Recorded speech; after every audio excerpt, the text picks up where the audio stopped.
So, what's a chiaotzu again? Hey guys, MasakoX here. Now, one of the most puzzling shenanigans and enigmas in this show has to do with one of the more recently benign characters.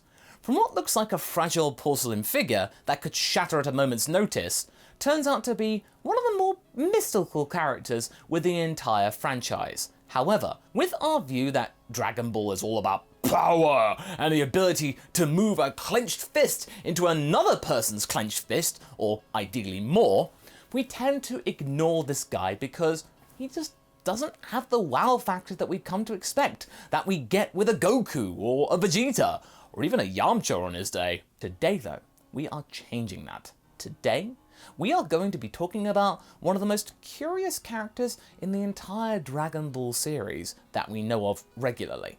A character that we know so little of, yet we've sort of grown accustomed to, their presence with the Dragon team for years and years. But we're not quite sure why. That's right, today, we are talking about Chiaotsu. What even is this guy? How old is that guy? What type is he? What are his IVs? When can he learn Hyper Beam? So yeah, Chiaotsu. He's the character that we all like to poke fun of due to his even more diminutive stature when compared to Krillin.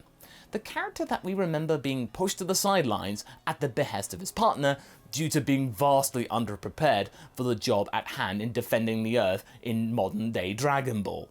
I mean, I bet he doesn't even get a say in the matter. Chiaotsu, the pale-skinned partner in crime of Tenshinhan, who both started off as sort of enemies of Goku, but that was a very fleeting identity in the grand scheme of things. Starting off as his simple sidekick, or if you want to go by movie lore, the guy with the freaky powers, and also being somewhat of a con artist, especially when you consider the whole, Inoshika Cho situation from Naruto.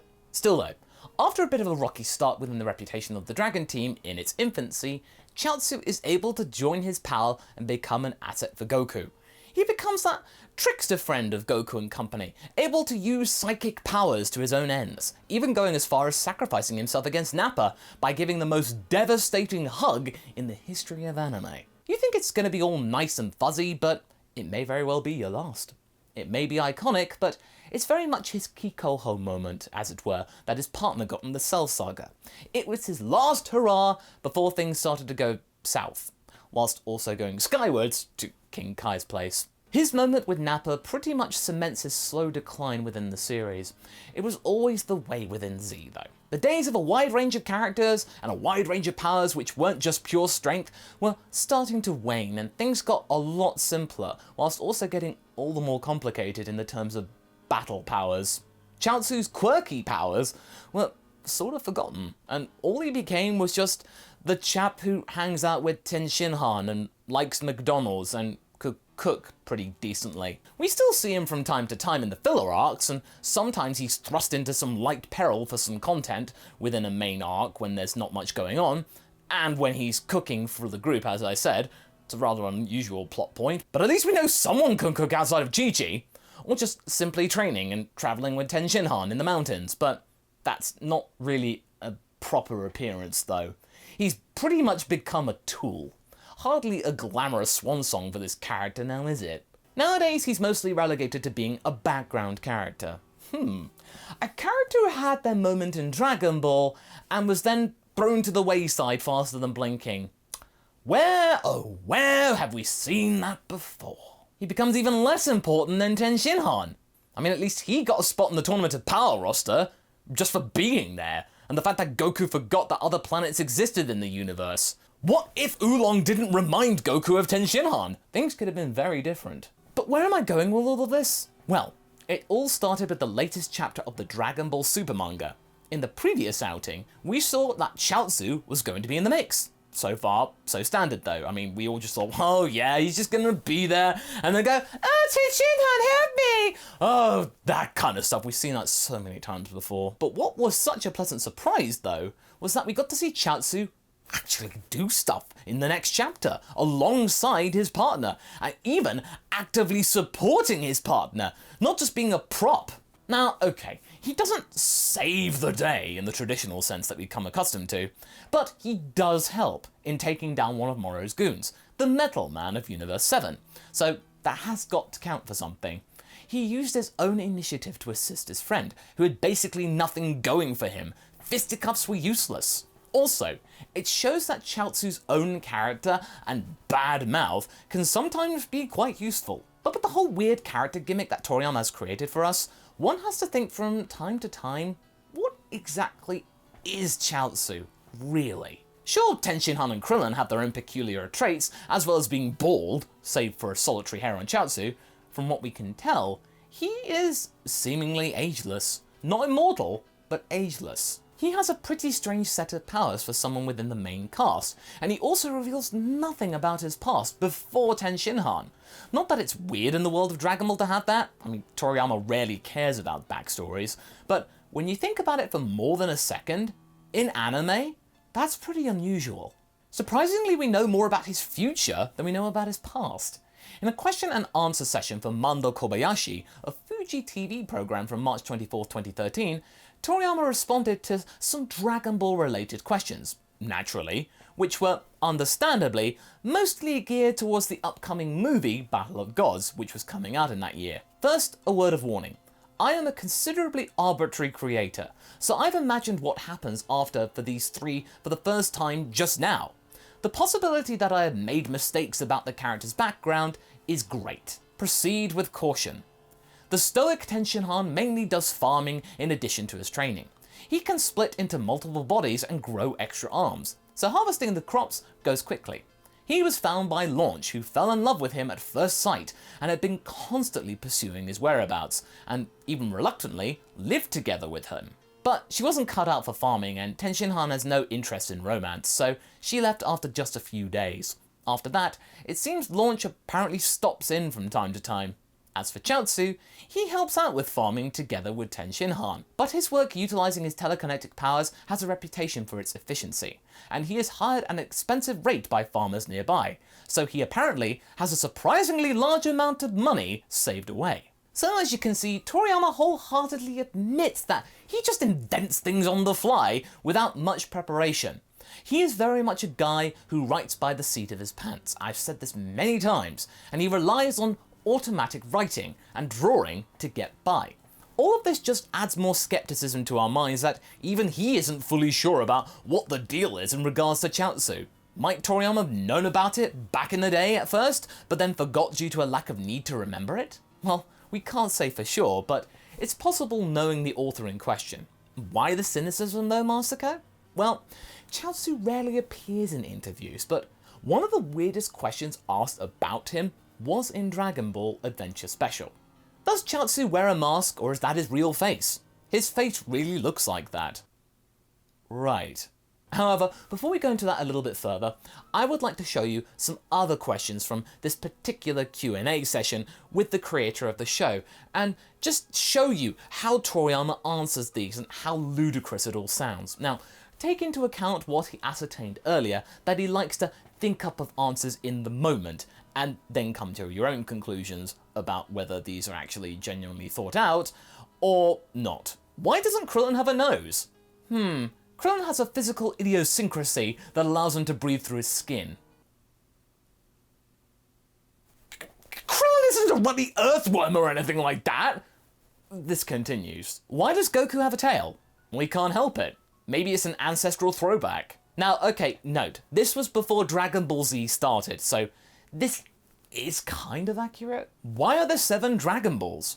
It's simply because they're these 8 balls in Hakenden, a 19th century epic about samurai who descended from dogs. And I'd hate for it to be exactly the same, so I had there be 7. Well, I mean, that's nice of him to add some variety to proceedings, not wanting to be completely identical. But I don't think people would be exactly bothered or calling him out for that. I doubt anyone's gonna go, "But Toriyama, you're just copying a thing from a classic 19th century epic by Kyokete Bucking! How dare you plagiarize Bucking, Toriyama! Unsubscribe from Shonen Jump!"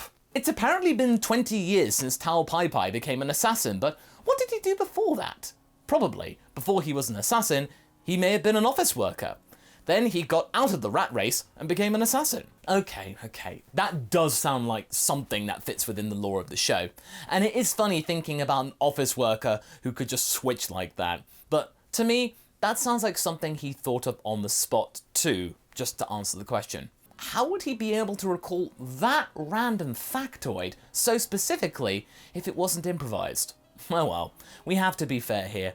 Considering that this is a pre-Dragon Ball Z era Akira Toriyama talking, things were a lot simpler back then to recollect, since we didn't have the vagaries of different worlds and planets and peoples to recall. We can also especially laugh at the tail question, but it just further shows that Toriyama most likely invented those answers as he went along with the interview, because he wasn't really concerned about those burning questions. They were most likely just needing a response to satisfy the interviewer, get the session done faster, and so he could just go home, or they can go away and leave him alone. But do not despair, friends, he didn't pluck Chiaotsu's designs out of the ether. He actually thought it through. Let's return for a moment to Journey to the West. In that classic tome, there was a character named Naja, who is considered to be a protective deity within Chinese folk religion. He is often depicted as a white childlike figure, who was an opponent of Sun Wukong's, which also explains why it is Chiaotsu who appears as the Emperor of Mifan in the Dragon Ball movie Mystical Adventure. It's that Journey to the West connection right there. Not only that, but one of Naja's allies is Erlang Shen, a different deity who possesses a third eye. Very interesting. This seems to be a pretty good call, but there is more about Chiaotsu than just Journey to the West. His look might have been inspired as well by creatures known as Jiangxi or Jiangxi. A Jiangxi, also known as a Chinese hopping vampire or hopping zombie, is a type of reanimated body in Chinese legends and folklore. It is typically depicted as a stiff body, dressed in official garments from the Qing dynasty, and it moves around by hopping with its arms outstretched. It ends living creatures to absorb their qi, or life force, usually at night, while during the day it rests in a coffin or hides in dark places such as caves. Now, more often than not, a Jiangxi's appearance is quite plain or unremarkable in terms of the supernatural. They could look like normal people who had just recently passed on, or in other moments, they could then suddenly be utterly spooky or truly something that would really fit into the realm of void memes. It is believed that the Jiangxi are so rigid in their appearance that they cannot move around like humans can. They suffer from a permanent case of rigor mortis, and as such look like straight up planks or straight up T-posing, which in the moment could be scary, but in the world of video games, seeing a Jiangxi just T-posing around would look utterly hilarious. Jiangxi are depicted in popular culture to have a paper talisman with a stealing spell attached onto them, and hanging off the forehead in a portrait orientation, and wear a uniform coat-like robe and round-topped tall rimmed hat, characteristic of a mandarin, a Chinese official from during the Qin dynasty. A peculiar feature is its greenish-white skin. One theory is that this is derived from fungus or mold growing on the body. It is said to have long white hair all over its head and may behave like an animal. The influence of Western vampire stories brought the blood-sucking aspect to the Chinese myth in more modern times, in combination with the concept of the hungry ghost, though, traditionally, they feed solely on the qi of a living individual for sustenance, and in order to grow more powerful. There are some things to take into consideration here when you wish to make a direct comparison. While Chiaotsu himself isn't really hopping around or anything, he is one of the first characters in the show to actually be seen floating or flying under their own steam, without the need for assistance or by throwing stuff in the air and jumping on it. And that also connects well with his lack of aging. According to the timeline, he was born in age 738, which would make him around 42 during the Moro arc. Yeah, he doesn't look like he's roughly the same age as Goku now, does he? Another interesting thing that connects Jiangxi to Dragon Ball is that Yurin was capable of turning people into zombie variations of Jiangxi with the use of paper talismans. Yeah, those talismans weren't just for show. They actually had some kind of connection to Chiaotsu, as well as Tenshinhan's mini-arc, which is why I personally think that we really need to have Yurin heavily involved with those two going forward. But judging from the manga and the fact that she's not there, I think we're never seeing her again, despite her being in their past, significantly so. Monarcha syndrome at work yet again. And since said episode also featured Chiaotsu, we are pretty sure that this Jiangxi edition was a little nifty Easter egg to toy with the little guy's real identity. Sort of like Zarbon and Dodoria's fruity cameo in episode 2 of Super. Still though, we think we have come to terms that not even Toriyama knows exactly where Chiaotsu came from originally. What gave him the first spark of inspiration to then create the character as we know them wholesale. He might not even recall how he came up with the idea in the first place, and the only way to be sure would be to ask Toriyama himself. If he would even want to answer nowadays, and even then we can't be sure that he probably would just invent some silly answer on the go just to get us to go away. Physical idiosyncrasy. Yeah, Toriyama, whatever you say. Krillin's an earthworm now. It's canon, apparently. So what do you guys think? What do you think was the main inspiration for Chiaotsu? Would he really make a good Pokemon? Leave a comment below and let's get this discussion going. And I shall see you in the next video. Catch you later.